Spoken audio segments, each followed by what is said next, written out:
Let's give a warm welcome to Alex.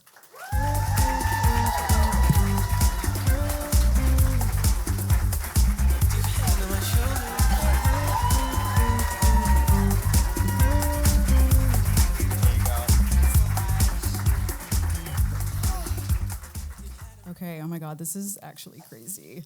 I am so nervous, but I'm also really, really excited to be here. Ottawa Design Club means a lot to me. I've been attending almost all of the events, and it feels really, really special to be on the stage with you today. So thank you so much to Izzy and Ariane and the team for inviting me out. So, who am I? Well, my name is Alex Finkeldey. I am a lot of things, but primarily I'm an illustrator. I'm a cat enthusiast, and I'm a person who doesn't use their master's degree. Sorry, Mom and Dad. If you follow my work or if you're familiar with me at all, you might know me better as my online handle, which is Scatterbee. My business name is Scatterbee Illustration and Design, and this is a handle that I've sort of lived and operated under since about 2017. My illustration work ranges from private commissions to paper goods and textiles that I've designed and sold, commercial and editorial illustration for a variety of local and international clients. I've done murals and window displays. I have a robust, at least I like to think, a personal practice where I do like medium scale paintings, which I've never seen this big before in my life. It's kind of intimidating. Mostly centered around like nature and animals. And most recently, I have been working full-time in children's publishing, which I'm really, really proud of. So I'm just gonna let a list of all of the clients I've had the pleasure of working with kind of fall into place as my cat, Joe Bean, looks fondly. And the reason I show you this is to celebrate my wins, because I think that we don't do that enough as creatives, but also to give you a little bit of context, because for me, I think seeing this list, I would think like, this lady really has her shit together. When in fact, I feel like this all the time, and especially right now. When Izzy first reached out to me and told me the theme of the event, which is momentum, I was like, you have the wrong person. I am so tired all the time. And so, you know, I'm cooking up this talk and I keep being drawn to like how much momentum is not me. And in fact, like this is me. I'm a slug. And it's this like secret part of me that I'm always fighting against and I'm really, really ashamed of actually. And so as I was thinking of momentum, I kept coming back to momentum's shadow, which is inertia, AKA slug mode. And so what is inertia anyway? Well, it's like literally the opposite of momentum, right? It's a tendency to do nothing. It's a tendency to remain unchanged. And it can be really beautiful on paper. But for me personally, it manifests as a lot of really difficult things. I'm really drawn to comfort, analysis paralysis. I'm really, really risk avoidant and conflict avoidant. And also it kind of gives me this inability to fully relax, like I'm sort of just anxiously buzzing. I can't do the things I want to do, and I also can't do the things I don't want to do. So like, how do I get anything done and run a business? Which is why I titled the talk, Inertia and Me, or How to Build Momentum and Run Your Business When You Are So Tired. So, what's my deal? Oh, it says that. Like most creatives, I've loved drawing since I was a kid, since I could pick up a pencil. These are just some of the things that I loved drawing. Video game fan art, anime, dinosaurs, Disney characters, that kind of stuff. And you're probably looking at this list and you're thinking like, anime, dinosaurs, like you were probably such a cool kid, right? I sure wasn't, but I was a lot of other things. I was really sensitive. I was curious. I was shy. And I loved nature, and I loved looking at stuff. And so I grew up in a very loving and secure home with two very practical parents and a little brother who got along with me super, super well. And but I was always told that art is a hobby and not a job. So I really took that to heart because I was so sensitive and I was so eager to please that I just dove headfirst into academics, which I was really good at. And so this is kind of how things went. You know, I went through elementary school, I went through high school, I got my degree, my bachelor's degree at Queen's, all the way up to my master's degree in occupational therapy at the University of Toronto with a focus on mental health. So I'm like riding that momentum, you know. Look at her go, she's doing so well. She definitely doesn't feel like crying all the time, and she definitely doesn't feel like she needs to lie down every day because everyone's telling her she's doing a good job and this is what she would want. And like, this is just what adults do. You know, there are like a lot of sacrifices that you have to make, and it's okay because like you'll just figure it out. You'll grow out of it.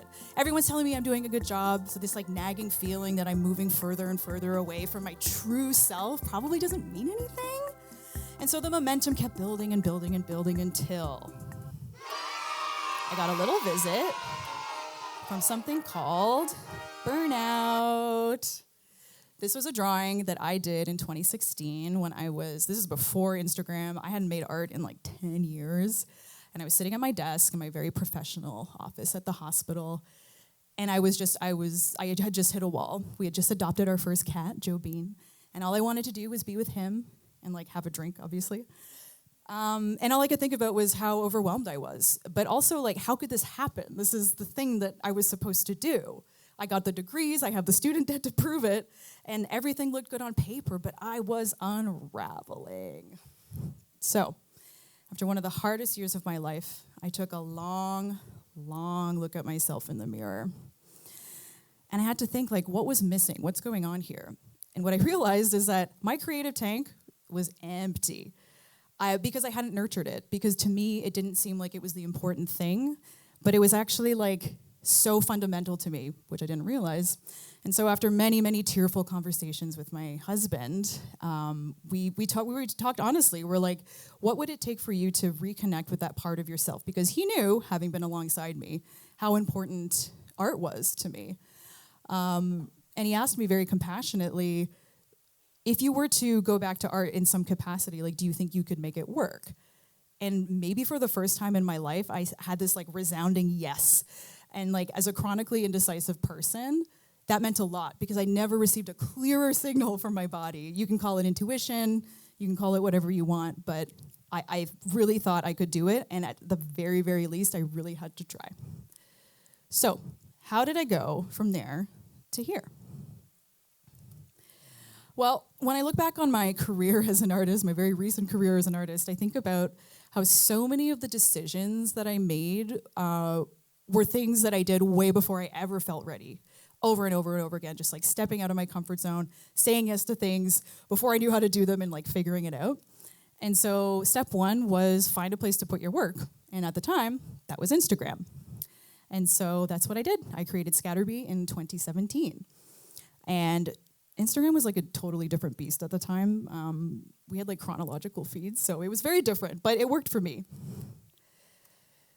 And now, for anybody wondering, what's Scatterbee? Like, that's a fake word. It comes from scatterbrain, which is this guy. And you just drop the word brain, and you keep the B because it sounds cute. And that's me. And it just, it just sounds fun, and it's like me kind of like lovingly poking at this part of myself. And so that's how it went. So I worked part-time as a healthcare worker, and I just made a lot of really silly sketches of my life, things that felt really honest to me. And I knew that between my husband's support and savings from my previous career, I was still working as a healthcare worker, I could kind of float things for a while I figured things out. So I made a ton of really honest, really clumsy work about things that were happening in my day-to-day, like finding my cat in my bathtub or maybe a meal that I had. Importantly, I was interacting with a lot of local businesses, and I was also attending a lot of creative spaces because I wanted to see in person where illustration fit in Ottawa. So I would attend markets, I would attend events, life drawing, that kind of thing. And that was when I reached 500 followers. And so, it was like the consistency of posting and being visible online that I think really helped me out at the beginning. And a really, really big boost for me was the very first market I signed up for in 2017. I signed up because I just wanted the experience, with no expectation to get in. And then I did get in, which meant I actually had to make all of the stuff that I said I would. And it's only thanks to, a lot of other artists online and like local artists that I was able to figure out, like, how do you get stuff printed? How do you design a table? What kind of stuff do people want to buy? What are the price points? Like, I had to figure all of this out, and it was only thanks to, frankly, a lot of people in this room that I was able to do that. So over the course of 2 years, 2017 and 2019, things continued to escalate. I still worked part-time in healthcare, but I gained more illustration clients. I tabled a ton of events. I opened an online shop. I stocked my work in local shops. And in short, I basically said yes to like a ton of stuff that I was not ready for. And it just kind of kept going from there. And now I'm going to look at my notes because I'm a little bit lost.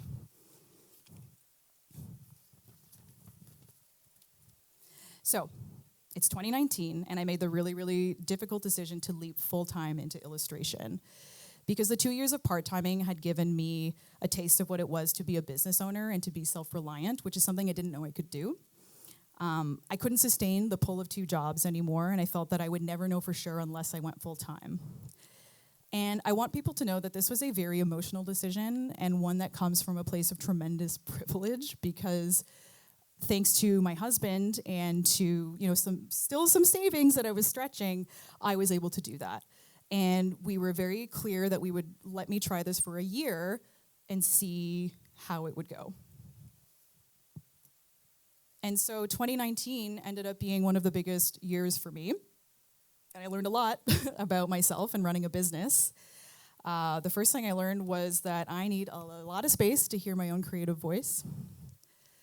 I need work accommodations, which is funny because I used to work in healthcare and occupational therapy, and that's something that I used to give people. I basically learned that I actually work really slowly, and it takes me a long time to process written information, and I could give myself that as a business owner, which helped to explain why maybe I didn't fit into a traditional 9-to-5. And relatedly, a lot of the healthcare skills that I had were actually transferable. Things like communication skills, interpersonal skills, how to generate an invoice, all of that has been super helpful for me as an artist. And so I rode that momentum all the way to 2019 and into 2020 until, as you know, the COVID-19 pandemic hit. But I was really fortunate that because of the things that I had set up online, like my online shop and the community that I had sort of built, I was able to continue working. I had the infrastructure, I was able to ship things internationally, and that took me until the end of 2020, which is when I got my first script from a publisher, kind of out of the blue. And that's kind of where I am now, is getting published opened so many doors for me. And this is a whole separate talk, I feel like, publishing, but I'm just really grateful to be here, and everything went well, and I made no mistakes, and I experienced no failure. Of course, that's not true. This guy has always been here, and is still this thing that I'm actively fighting against. So, back to generating your momentum. How do I do it? How do I deslug? Well, the first thing is I want to say that deadlines are your friend, even if they feel stressful. Publishing really taught me this because working with artists is a little bit like herding cats, no offense. And so they've usually set up a lot of false deadlines. They won't tell you what the real deadline is. They'll give themselves a months of buffer. So that's kind of an attitude I try to apply because that stuff is going to go wrong. So give yourself a lot of time. And if a client ever tells you there's no deadline, that is the project is dead in the water. I'm so sorry. It's just that uncertainty really breeds inertia. So be assertive and assign your own deadline. Signing up for events and for shows and a lot of things before you feel ready is also a way for me to combat that inertia, because I'll sign up for stuff, forget about it, and then I get the notification, and I know that the disappointment, disappointing somebody else, hurts more than the pain of doing the thing. You know what I'm saying? So the next thing, kind of related, is to create accountability containers. This is an idea by a writer named Nick Antoinette. And It's also known as body doubling, which is a term you might have heard before. It's basically the idea that we tend to be more productive when we are working around other people who are working. So for me, this is like setting up co-working sessions with friends. Coming to Ottawa Design Club is actually a big accountability container for me because I know I'm going to see a ton of people I know, and they're going to ask me what I'm doing, and I want to have an answer for them. So yeah, just making sure that you're showing up physically or online in spaces where people are going to check in on you and where people are, working with you. And the last one is to do esteemable acts. And this one is really, really important. It's something that I used to talk about with a former therapist. And he told me that we build self-esteem by doing esteemable acts. Because guess what? I was saying I don't have self-esteem. And so he was like, when you're struggling with inertia and you can't do nice things for yourself, you can always turn outwards. You almost always have the energy to turn outwards and focus on helping others or highlighting other people's work. And that's something I've really taken to heart online. I used to be a lot better about sharing other people's work in my Instagram stories and like commenting on other people's work, making sure that you're attending events like these, opening doors for others too. Like if you can't take a project, I try to be really diligent about sending other people's portfolios to prospective clients. And this, I think, creates a really nice feedback loop where people might be more inclined to share and highlight your work because, you did them a favor. And so I want to leave you with one last thought, and that is about how momentum is a spectrum, and it has this elastic quality to it. I think that our job is to not get too attached to like either end of the spectrum, right? So like when you're top speed, everything's going really well, you're hitting all your deadlines, you're making those connections. It's easy to be seduced by the idea that like that's you now. Like that's just a version of you that exists. This is how you're going to function forever. Congratulations. Except that's not true because that's not how our bodies are designed. Eventually, if you're anything like me, you're going to experience a crash and you find yourself all the way back in inertia, in slug mode, if you will. And that's a really hard place to be because you might also think that's the new you. Well, you know what?